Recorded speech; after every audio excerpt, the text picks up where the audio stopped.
नमस्कार, स्वागत है आपका सिटी पोस्ट लाइव में। मैं हूं ऋषि। राजधानी पटना के विस्तार की दिशा में एक बड़ा कदम उठाया गया है। पटना से करीब 13 किलोमीटर दूर पुनपुन में 1010 एकड़ में एक आधुनिक टाउनशिप पाटलिपुत्र टाउनशिप बसाने की योजना तैयार हो गई है। इसे बिहार के सबसे आधुनिक शहरी प्रोजेक्ट में गिना जा रहा है।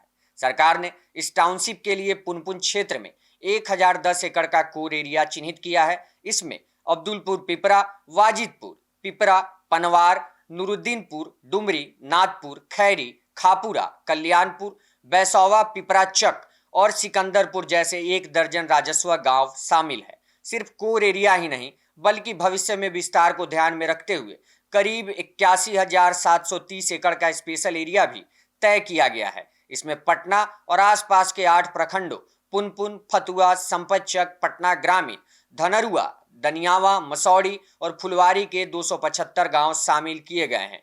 इस टाउनशिप की सबसे खास बात होगी इसकी आधुनिक सुविधाएं।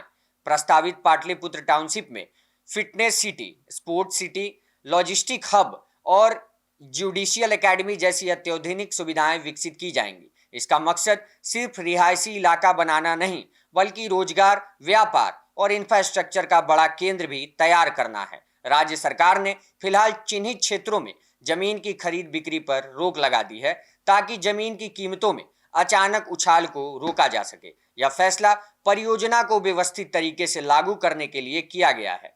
अब बात जमीन अधिग्रहण और किसानों के हितों की करें तो जिला अधिकारी की अध्यक्षता में गठित कमेटी किसानों से बातचीत कर जमीन अधिग्रहण की प्रक्रिया पूरी करेगी। यह प्रोजेक्ट पब्लिक प्राइवेट पार्टनरशिप यानी PPP मॉडल पर विकसित किया जाएगा। खास बात यह है कि जमीन देने वाले किसानों को उनके भूखंड के अनुपात में विकसित प्लॉट वापस किए जाएंगे। सरकार का लक्ष्य है कि 31 मार्च 2027 तक पटना समेत 6 बड़े शहरों में इस तरह की आधुनिक टाउनशिप विकसित कर दी जाए।